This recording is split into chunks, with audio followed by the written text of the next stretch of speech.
और हमारा खास शो बाजार अगले हफ्ते में आपका स्वागत है। और इस खास शो में हम आपको बताते हैं कि हफ्ते का आखिरी कारोबारी दिन मार्केट के लिए कैसा रहा और अगला हफ्ता और खास करके सोमवार का बाजार कैसा रहने वाला है, कहां पर आपको कमाई के मौके मिलेंगे। तो आज आपकी तैयारी कराने के लिए हमारे साथ हैं जी बिजनेस के मैनेजिंग एडिटर अनिल सिंघवी। हमारे साथ एक खास मेहमान है ट्रेड स्विफ्ट ब्रोकिंग के संदीप जैन साहब, और साथ ही मेरी पूरी रिसर्च टीम तैयार है, तैनात है आपको अलग अलग रिसर्च बताने के लिए। आशीष से हम जानेंगे आज का मार्केट कैसा रहा, किस तरह का एक्शन रहा। कुशल से जानेंगे माफ कीजिएगा, कुशल हमें बताएंगे सितंबर सीरीज के ट्रिगर्स क्या हैं, और मानसी बताएंगी अगस्त की ऑटो बिक्री कैसी रहेगी। ये सारी बातें होंगी, लेकिन सबसे पहले आपको बताते हैं कि आज पूरे दिन शेयर मार्केट में किस तरह का कामकाज हुआ है। तो सितंबर सीरीज की दमदार शुरुआत हुई, बैंकिंग शेयरों में जोरदार बाइंग देखने को मिली और बाजार तेजी के साथ बंद हुए। फाइनली सुबह बाजार मजबूती के साथ खुले और पूरे दिन मार्केट का सेंटीमेंट पॉजिटिव बना रहा। अंत में सेंसेक्स 354 अंक और निफ्टी 88 अंक चढ़कर बंद हुए। बीएसई मिड कैप इंडेक्स 0.5% चढ़ा। हालांकि आज स्मॉल कैप इंडेक्स 1/4% लुढ़क गया और सबसे ज्यादा बैंक निफ्टी 923 अंक चढ़कर बंद हुआ। और अब आपको बताते हैं कि शुक्रवार के मार्केट में विदेशी निवेशकों ने और घरेलू निवेशकों ने कितनी खरीदारी या बिकवाली की है। तो एफआईआईज ने कैश मार्केट में करीब करीब 1004 करोड़ रुपए की खरीदारी की है। वहीं डीआईआईज ने करीब करीब 544 करोड़ रुपए की बिकवाली की है।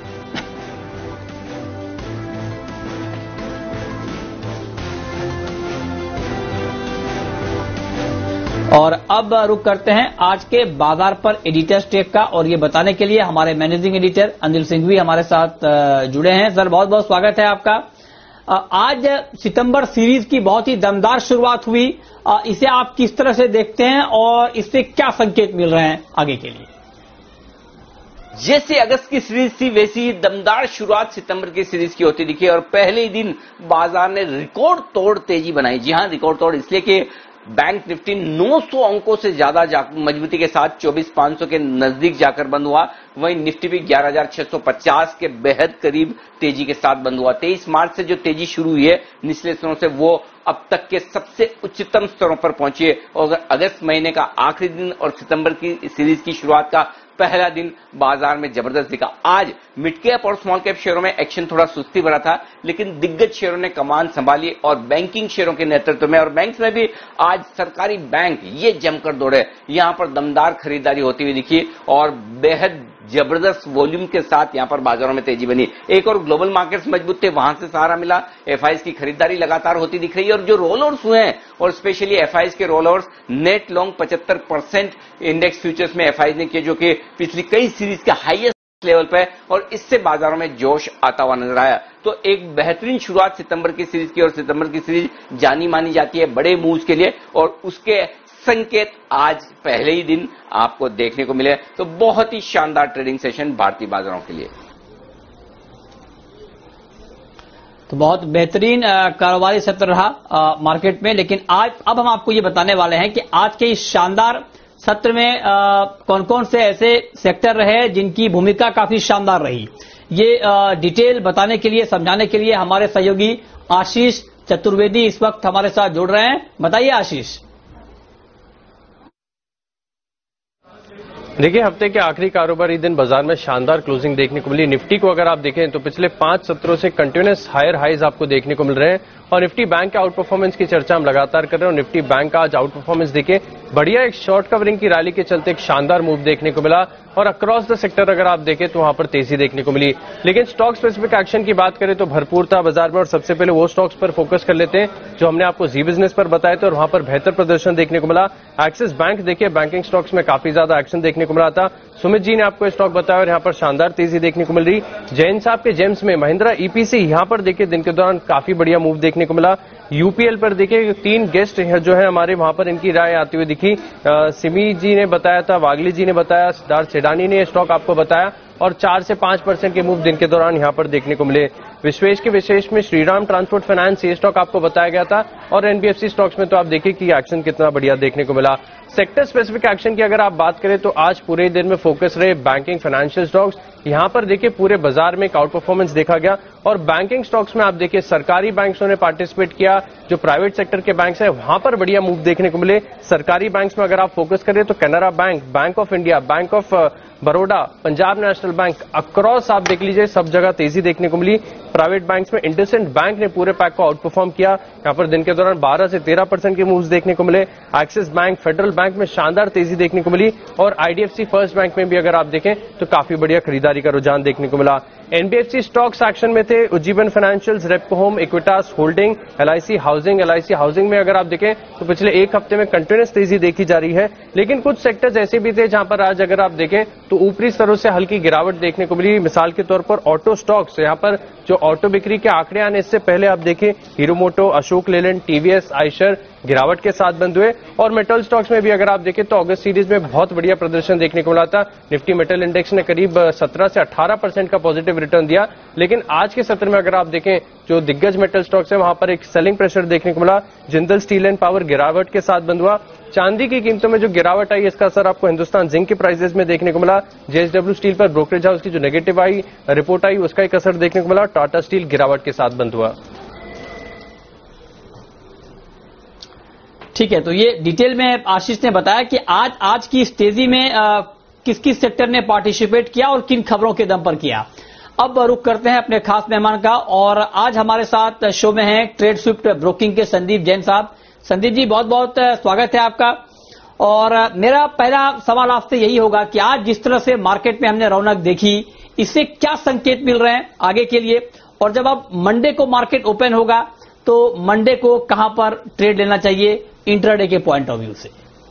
बिल्कुल, देखिए मैं एक चीज की तो दाद देनी पड़ेगी कि बैंक निफ्टी में अगर जिस तरीके से अनिल जी ने और बोला था कि यहां से जम के खरीदना चाहिए, अगर शॉर्ट वाले तो कट जाना चाहिए। मुझे याद है वो कॉशन जो है मतलब 21,600 से भी हुआ था, फिर 22,500 हुआ था, फिर आज देखिए जिस तरीके की बड़ी रैली आई है। तो बैंकिंग पिछड़ा हुआ था, निफ्टी भी चल रहा है और बैंक्स ने कैचअप किया, और बैंक निफ्टी ने आज तो शानदार आउट परफॉर्मेंस दिया है। तो मैं उसी तर्ज पे, जैसा कि पीएसयू बैंक्स में अनिल जी ने बोला भी था कि कैसे स्टॉक्स चल रहे हैं, वैसे ही हमने भी काफी बार अभी इन दिनों में पीएसयू बैंक्स के ऊपर या फिर एनबीएफसी के ऊपर, एचएफसी के ऊपर या फाइनेंशियल सर्विसेज के ऊपर फोकस किया है। और मुझे लगता है आज का दिन तो बेहतरीन था ही, पिछले 2-3 दिन भी थे और आगे आने वाले दिन भी काफी अच्छे रह सकते हैं। उसी तर्ज पे मैंने बैंक ऑफ बड़ौदा अभी भी देखिए 45-46 रुपए से अभी भी कोई बहुत ज्यादा चला नहीं है, 51 रुपए 60 पैसे के लगभग आज की क्लोजिंग है। तो मेरे हिसाब से बैंक ऑफ बड़ौदा को लें, 54 रुपए का टारगेट, 49 रुपए 50 पैसे का स्टॉप लॉस लगाए। ये है इंट्राडे के तौर पे। पीएनबी अच्छा मूव दिया है, एसबीआई अच्छा मूव दे रहा है, बैंक ऑफ इंडिया दे रहा है, तो सारे ही पीएसयू बैंक में बहुत अच्छा मूव था।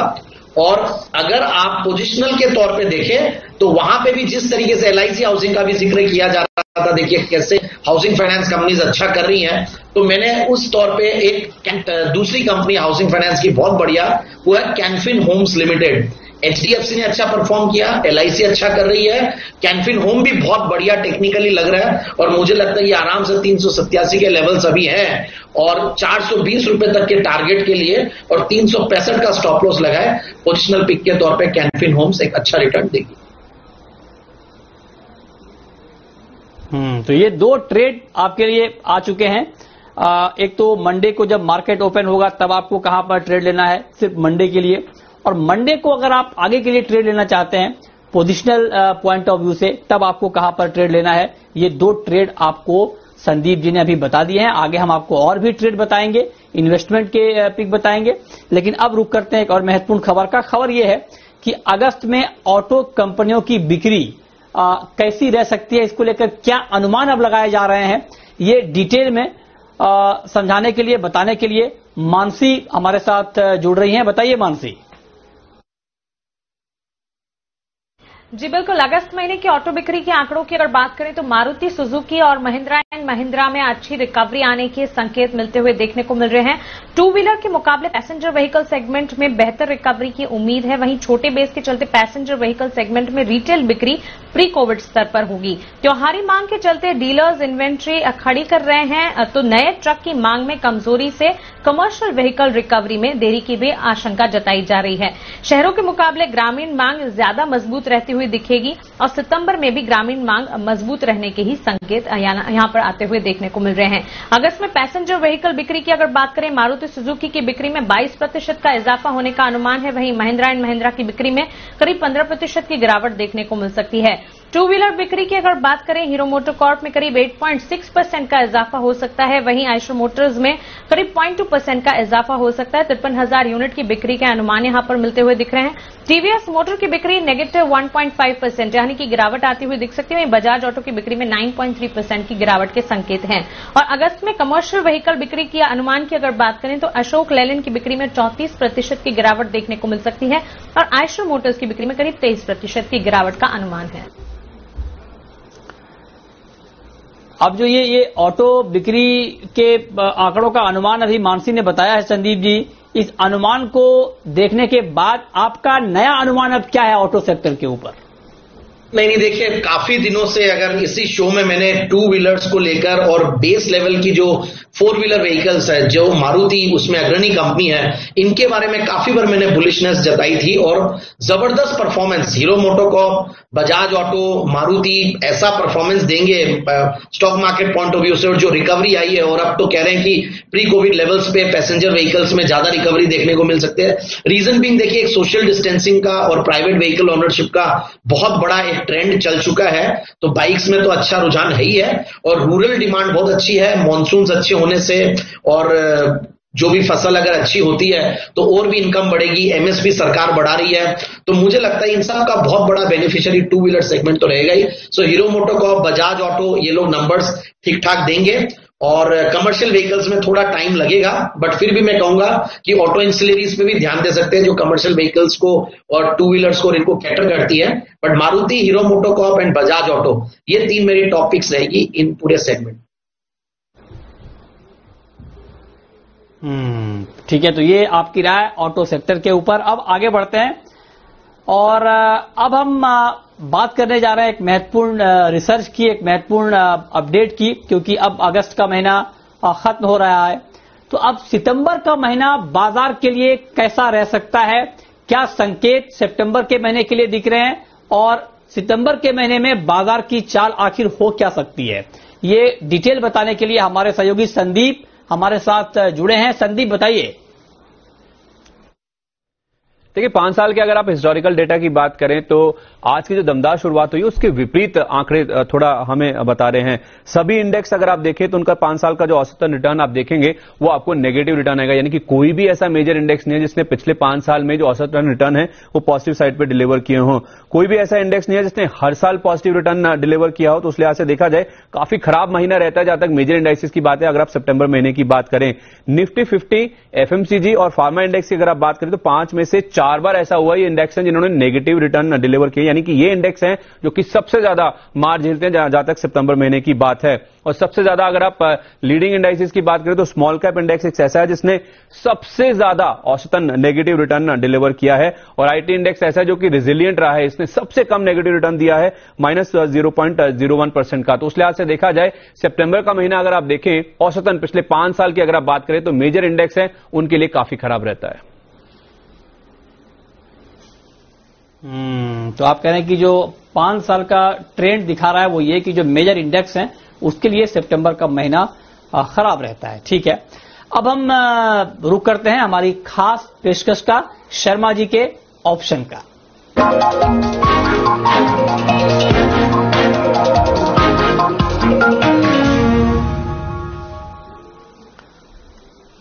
और ऑप्शन का ये ट्रेड बताने के लिए हमारे साथ वीके शर्मा जी जुड़ चुके हैं एचडीएफसी सिक्योरिटीज के। सर बहुत बहुत स्वागत है आपका। बताइए सर, मंडे को अगस्त महीने का आखिरी कारोबारी दिन आप कह सकते हैं, 31 अगस्त है, तो मंडे को क्या ट्रेड लेना ठीक रहेगा ऑप्शन में? जी, ये एक अच्छा माहौल है, अच्छा समय है और नए सीरीज की जो शुरुआत है हम बहुत ही हल्का कर रहे हैं स्टॉक फ्यूचर्स में। ध्यान रखना चाहिए कि जो हमारे जो स्टॉक फ्यूचर जो बढ़े हैं पिछले महीने के मुकाबले, तो उनमें से मेजॉरिटी तो एक वोडाफोन के नंबर ऑफ शेयर, क्योंकि वो छोटा शेयर है, उसके बढ़ने से हुआ है। तो मार्केट कोई भारी नहीं है। मैं आश्वस्त हूँ सितंबर माह के, और मेरा ये मानना है कि अक्टूबर माह थोड़ा हिस्टोरिकली खराब रहा है सब सारे महीनों में, तो वहां पे थोड़ी मंदी पॉसिबल है, पर ये तो मैं समझता हूँ कि तेजी के रुख ही अपनाना चाहिए। ठीक है जी। अब इसके बाद आगे चलते हैं। तो दो स्टॉक है मेरे पास, बजाज फाइनेंस और अडानी पोर्ट्स, दोनों ही निफ्टी के कॉन्स्टिट्यूएंट्स हैं, बड़े स्टॉक हैं। बजाज फाइनेंस 3 दिन से लगातार एक ही लेवल के आसपास घूम रहा है, थोड़ा मामूली बढ़त आई है। तो यहाँ पे मैं सलाह दे रहा हूँ कि 3700 की कॉल दी जा सकती है। 143 रुपए समथिंग में जो क्लोज हुआ था, स्टॉप लॉस रखें 115 का, टारगेट रखें 190 का, और ध्यान रखें अपना जो स्टॉप लॉस है उसको आप ऊपर बढ़ाते रहें, एक बार स्टॉक ऊपर प्राइस चला जाए तो। दूसरा जो स्टॉक है अडानी पोर्ट्स, तो वो उसकी जो 365 की कॉल है वो मैं लेने की सलाह दे रहा हूँ 135 रुपए में, सॉरी माफ कीजिए 365 की कॉल 13 रुपए 50 पैसे पे। उसका स्टॉप लॉस रखूंगा 10 रुपए और टारगेट रखूंगा 19। तो बहुत ही अच्छा सप्ताह आपका बीते, मंथ एंड अच्छा हो, वीकेंड अच्छा हो, इन्हीं सब शुभकामनाओं के साथ जय हिंद। बहुत बहुत शुक्रिया सर आपका डिटेल में ऑप्शन का ये ट्रेड मंडे के लिए बताने के लिए। और अब वक्त है एक ब्रेक का, और ब्रेक के बाद आपको बताएंगे कि अगले हफ्ते के लिए और खास करके मंडे के लिए आपकी ओवरऑल स्ट्रेटजी बाजार में क्या होनी चाहिए, और साथ ही लंबे समय के लिए आप इस मार्केट में कहां पर निवेश कर सकते हैं, ये हम आपको बताएंगे ब्रेक के बाद। आप बने रहिए हमारे साथ।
बाद भी आपका स्वागत है। और अब वक्त है ये जानने का कि मंडे के लिए आपकी स्ट्रेटजी बाजार में क्या होनी चाहिए, और ये बताने के लिए जी बिजनेस के मैनेजिंग एडिटर अनिल सिंघवी हमारे साथ जुड़े हुए हैं। सर, सितंबर सीरीज की दमदार शुरुआत हुई है, ओपनिंग बहुत शानदार हुई है, धमाकेदार हुई है। 2 दिन की छुट्टी के बाद जब मंडे को मार्केट खुलेंगे तो क्या स्ट्रेटजी बाजार में होनी चाहिए, क्या अहम लेवल्स होंगे?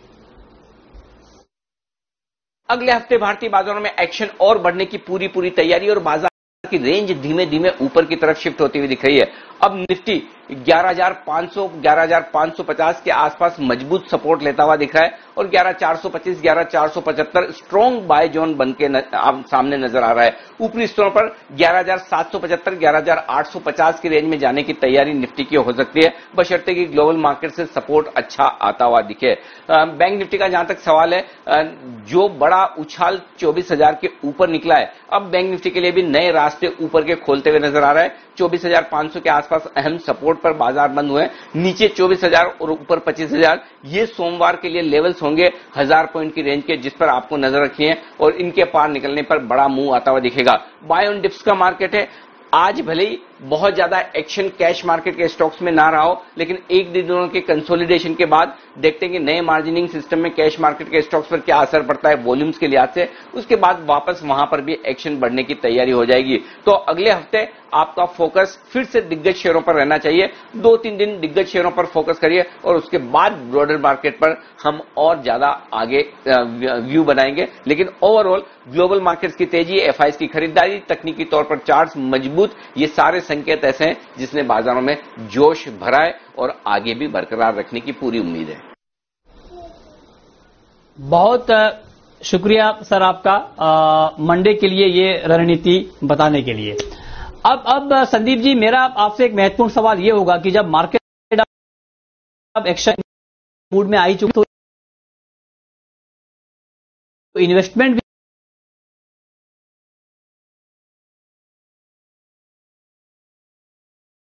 पर नजर रखनी चाहिए। बिल्कुल बिल्कुल, बहुत सही तरीके से आपने सवाल पूछा। देखिए, निवेश भी बढ़ाना है और निवेश बढ़ाने का जो मार्केट में तरीका है वो है म्यूचुअल फंड्स। और म्यूचुअल फंड्स जो कंपनी लाती है उनको एएमसीज बोलते हैं, एसेट मैनेजमेंट कंपनीज। और वो है एचडीएफसी एएमसी लिमिटेड, एक बेहतरीन कंपनी, सबसे बड़ी एएमसीज में से है और बहुत ही क्वालिटी मैनेजमेंट है, इसमें तो कोई दो राय नहीं है। एचडीएफसी की पेडिग्री है। और जो मुझे सबसे बढ़िया चीज जो पिछले कुछ महीनों में इनमें जो दिख रहा है, मतलब हालांकि स्टॉक प्राइस नहीं चल रहा, वैसे खराब है, बट एक डाउनसाइड रिस्क बहुत कम लग रही है। पिछले एक शेयर ने सिर्फ 3-4% का पॉजिटिव रिटर्न दिया है, पिछले 6 महीने में -18%। देखिए, मार्केट पिछले कुछ दिनों में बहुत बड़ा मूव दिया, पिछले 3 महीने में बहुत बड़ा मूव दिया, मगर ये अभी भी -5.7 है। बट इस दौरान जो अवेयरनेस लेवल्स बढ़ी है, जो पेनिट्रेशन बढ़ा है इक्विटी मार्केट्स का, और जो डीमैट अकाउंट्स खुले हैं, उन सब का बहुत बड़ा बेनिफिशियरी म्यूचुअल फंड इंडस्ट्री रहेगा। डायरेक्ट डिस्ट्रीब्यूशन, इलेक्ट्रॉनिक ट्रांजैक्शंस, मतलब डिजिटल ट्रांजैक्शंस, जो डिजिटलाइजेशन हो रहा है, ऑल्टरनेट चैनल्स, जैसे कि ये कई वेबसाइट्स आती है आजकल जो रोबो एडवाइजरीज है, ये लोग बहुत अच्छे से रेकमेंड कर रहे हैं। फिर रूरल डिमांड बहुत बढ़ेगी, वहां पे जब इनकम लेवल्स बढ़ती है तो रूरल में पेनिट्रेशन और बढ़ेगा। So overall I am very very bullish on the segment. और मुझे बहुत बढ़िया ये लगता है कि एएमसीज अभी भी उतना नहीं चले हैं, और एचडीएफसी जैसी जो पिछले साल बहुत बढ़िया लेवल्स पे थी और अभी भी एक हल्के लेवल्स पे है, 2950 का टारगेट और 3050 का दूसरा टारगेट, और इस स्टॉक को बिल्कुल ले। रिटर्न ऑन कैपिटल एम्प्लॉयड बेहतरीन है, रिटर्न ऑन इक्विटी बेहतरीन है, सेल्स ग्रोथ 11-12% की देता है, बट प्रॉफिट की पिछले 3 साल में जो ग्रोथ हो 32% की है। इन सबको देखता हूं तो मुझे बहुत कॉन्फिडेंस आता है इस कंपनी में, और बिल्कुल लेना चाहिए। रिस्क रिवॉर्ड रेशियोज बहुत अच्छे हैं। जी, तो ये डिटेल में बहुत विस्तार में संदीप जी ने समझाया कि आपको किस तरह से और कहां पर इन्वेस्टमेंट निवेश करना है। निवेश तो आपको करना ही है, लेकिन रोज का ट्रेड भी लेना है। हमने ब्रेक से पहले भी आपको ऑप्शन का एक ट्रेड बताया, अब आपको एक और ऑप्शन का ट्रेड बताने जा रहे हैं, और ये ट्रेड आपको बताएंगे एक्सिस सिक्योरिटीज के राजेश पालविया। राजेश जी, बहुत बहुत स्वागत है आपका। बताइए सर, मंडे को आपके हिसाब से ऑप्शन में कहां पर ट्रेड लिया जाए? गुड इवनिंग मृत्युंजय जी। देखिए, जिस तरीके से आज मार्केट ने क्लोजिंग दी और जिस तरीके से आज निफ्टी, बैंक निफ्टी में एक बाइंग इंटरेस्ट देखने को मिला और निफ्टी 11,600 के ऊपर कंफर्टेबली क्लोज हुई है, तो यहाँ से देखिए रुझान तो तेजी का ही है और मार्केट में तेजी का ही मूड बना हुआ रहेगा मंडे को भी, और हमें लगता है कि मंडे को भी मार्केट में पॉजिटिव ट्रेड देखने को मिलेगा। तो हम 11,700 का कॉल ऑप्शन 3 सितंबर एक्सपायरी का बाय करने की सलाह देंगे, जो कि 66 रुपीज के आसपास आज क्लोज हुआ है। इसमें 40 रुपीज का स्टॉप लॉस रख ले, और हमें लगता है इस कॉल ऑप्शन के टारगेट 100 रुपए से 110 रुपए तक के आते हुए दिखना चाहिए। तो मार्केट में मूड तेजी का है, और 11,750 ये नेक्स्ट पड़ाव है ना, 11,750 से 11,780 ये रेंज तक मार्केट मूव होते हुए दिखना चाहिए। तो ये ऑप्शन में हमें लगता है 100 रुपए से 110 रुपए तक के टारगेट आते हुए दिखना चाहिए। अगर मंडे को स्टॉक की बात करें, जो स्टॉक में हमें पॉजिटिविटी लग रही है और हमें लगता है कि ये स्टॉक एक अच्छा मूव दे सकता है, तो मंडे के लिए जो स्टॉक बाय करना है वो सन फार्मा काफी अट्रैक्टिव लग रहा है। काफी लंबे समय के बाद, एक कंसोलिडेशन के बाद स्टॉक में 550 के ऊपर क्लोज दिया है और एक ब्रेकआउट हुआ है। तो सन फार्मा 555 के आसपास क्लोज हुआ, इसे बाय करना है। 545 के स्टॉप लॉस से इसको बाय करेंगे, और हमें लगता है कि सन फार्मा में 575, 585 तक के टारगेट आते हुए दिखना चाहिए मंडे के सेशन में। तो सन फार्मा में बाय करने की सलाह रहेगी। जी, बहुत शुक्रिया राजेश जी आपका, संदीप जी आपका, और साथ ही मेरी पूरी रिसर्च टीम का डिटेल में बताने के लिए कि हफ्ते का आखिरी कारोबारी दिन बाजार के लिए कैसा रहा और इससे आगे के लिए क्या संकेत मिल रहे हैं और अगले हफ्ते का मार्केट और खास करके सोमवार का बाजार कैसा रहने वाला है, आपको कहां पर कमाई के मौके मिलने वाले हैं, ये बताने के लिए बहुत बहुत शुक्रिया आप लोगों का। तो फिलहाल इस बुलेटिन में इतना ही। वक्त है ब्रेक का, लेकिन ब्रेक के बाद भी खबरें लगातार जारी हैं। आप देखते रहिए जी बिजनेस। नमस्कार।